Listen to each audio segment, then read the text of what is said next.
ناظرین مکرم، السلام علیکم۔ رفیق سخن چینل پہ آپ کو خوش آمدید۔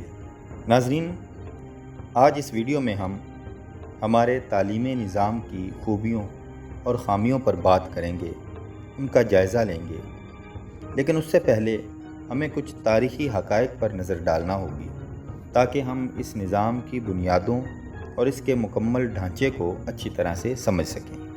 ناظرین، دین اسلام میں تعلیم کا اندازہ صرف اس بات سے لگایا جا سکتا ہے کہ پہلی وحی کا آغاز لفظ اقرا سے ہوا، جس کا مطلب ہے پڑھ اپنے رب کے نام سے جس نے پیدا کیا۔ نبی مکرم علیہ الصلاۃ والسلام نے مدینہ تشریف لانے کے بعد صفا کے چبوترے پر کچھ صحابہ کی تعلیم و تربیت کا آغاز فرمایا اور یوں پہلے اسلامی مدرسے کی بنیاد رکھ دی گئی۔ یہ سلسلہ کئی صدیوں تک چلتا رہا اور یقیناً اسی کی برکت کی وجہ سے مسلمانوں نے نہ صرف دینی تعلیم میں مہارت حاصل کی بلکہ سائنسی علوم میں بھی اپنا نام پیدا کیا، جو آج تک قائم و دائم ہے۔ ابن الہیثم، جابر بن حیان، ابن سینا، الخوارزمی سمیت درجنوں لوگ ایسے ہیں جنہوں نے مختلف سائنسی علوم کی نہ صرف بنیادیں رکھی بلکہ ان کی راہیں بھی متعین کی، جن پر چلتے ہوئے آج سائنسی علوم اپنے عروج پر ہیں۔ مسلمان ہر شعبے میں ترقی کرتے گئے اور یہ زمانہ آج سے تقریباً 200 سال پہلے تک موجود رہا۔ ناظرین، انسان کی نفسیات میں یہ بات شامل ہے کہ جب اسے آسائش ملتی ہے تو وہ سست ہو جاتا ہے۔ مسلمان کیونکہ ہر شعبہ زندگی میں اپنے عروج پر تھے، خواہ وہ حکومت ہو یا سیاست، معیشت ہو یا معاشرت، ہر شعبہ زندگی میں مسلمان رہنمائی کرتے نظر آتے تھے، لیکن عروج اور سہولیات کی فراوانی کی وجہ سے مسلمان علماء غیر ضروری اور لایعنی قسم کی منطقی اور فلسفیانہ مباحث میں مصروف ہو گئے اور بادشاہان ممالک رعایا کی تعمیر و ترقی کی بجائے عمارات و محلات کی تعمیر میں دلچسپی لینے لگ گئے۔ اس صورتحال کا انگریزوں نے بھرپور فائدہ اٹھایا۔ بر صغیر پر تو وہ پہلے ہی قابض ہو چکے تھے۔ پہلی جنگ عظیم میں سلطنت عثمانیہ کا جرمنی کا ساتھ دینے کی وجہ سے مسلمانوں کے مزید خلاف ہو گیا۔ اس جنگ کے بعد اس نے عربوں کو ترکی کے خلاف بھڑکایا اور سلطنت کے ٹکڑے ٹکڑے کر دیے، اور یوں وہ پوری دنیا کا ٹھیکیدار بن بیٹھے۔ اب دنیا کا قاعدہ یہ ہے کہ جس کی لاٹھی اس کی بھینس۔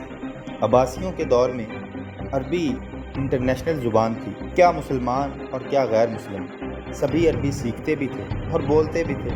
الگورتھم، الجبرا، الکحل سمیت درجنوں اصطلاحات آج بھی انگریزی سمیت ہر زبان میں مستعمل ہیں، لیکن اب چونکہ دنیا پر انگریز کی حکومت تھی تو اسی لیے اس کی زبان، تہذیب اور طرز زندگی لوگوں کا رول ماڈل بنتا چلا گیا۔ بر صغیر میں انگریز کی آمد سے پہلے ایک ہی مدرسے میں طالب علم قرآن، حدیث، سائنس، بزنس، وہ تمام علوم جو رائج الوقت تھے یا جن کی ضرورت تھی، وہ ایک ہی جگہ پر بیٹھ کر پڑھتا تھا۔ لیکن انگریزوں کے یہاں آنے کے بعد اور مختلف کتابوں کے تراجم کروانے کے بعد سر سید احمد خان کے انگریزوں کے ساتھ تعلقات کی وجہ سے سب سے پہلے علی گڑھ کالج کی بنیاد رکھی گئی اور یوں دینی اور دنیاوی تعلیم کو الگ الگ کر دیا گیا۔ ناظرین، سر سید احمد کے اس کارنامے کے بعد مختلف علماء، مذہبی طبقے اور روایت پسند لوگوں نے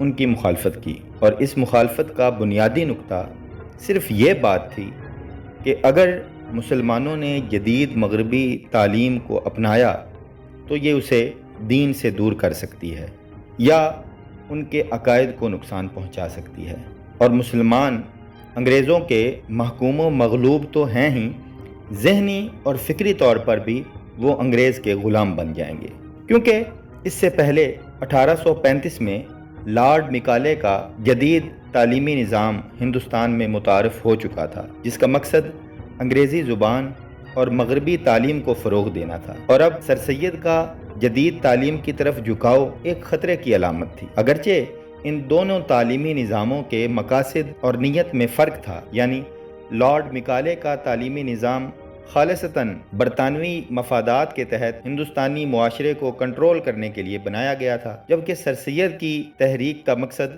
صرف مسلمانوں کی ترقی اور ان کی تعلیمی و سماجی بہتری تھا۔ لیکن اس وقت بہت سے علماء نوجوان مسلمانوں کے تاریک مستقبل کو بھانپ چکے تھے، جن میں مولانا احمد رضا خان، مولانا قاسم نانوتوی، مولانا فضل حق خیرآبادی، مولانا محمد علی مغیری سمیت درجنوں علماء ایسے تھے جنہوں نے سر سید کی مخالفت کی۔ نہ صرف علماء نے بلکہ بعض شعراء نے بھی سر سید کی مخالفت کی۔ داغ دہلوی، علامہ اقبال اور اکبر الہ آبادی اس میں سر فہرست ہیں۔ اکبر نے جدید تعلیم کو ڈگری اور سرٹیفکیٹ حاصل کرنے کی دوڑ قرار دیا۔ اسی فکر کی نمائندگی علامہ محمد اقبال نے کی اور علامہ نے مغربی تعلیم کو زندگی کی روح سے خالی قرار دیا۔ جہاں سر سید احمد خان کی مخالفت ہو رہی تھی، وہیں بہت سے لوگوں نے سر سید کی حمایت بھی کی۔ نواب محسن الملک، نواب وقار الملک، مولانا شبلی نعمانی، الطاف حسین حالی اور مولوی محمد حسین آزاد نے سر سید کی نہ صرف حمایت کی بلکہ ان کے دست و بازو بھی بنے، اور سر سید کی علمی تحریک کو انگریزوں کی طرف سے بھی حوصلہ افزائی کی گئی، اور اس کا نتیجہ یہ نکلا کہ سر سید احمد نے بھی میکالے کے تعلیمی نظام کا اثر قبول کر لیا، اور یوں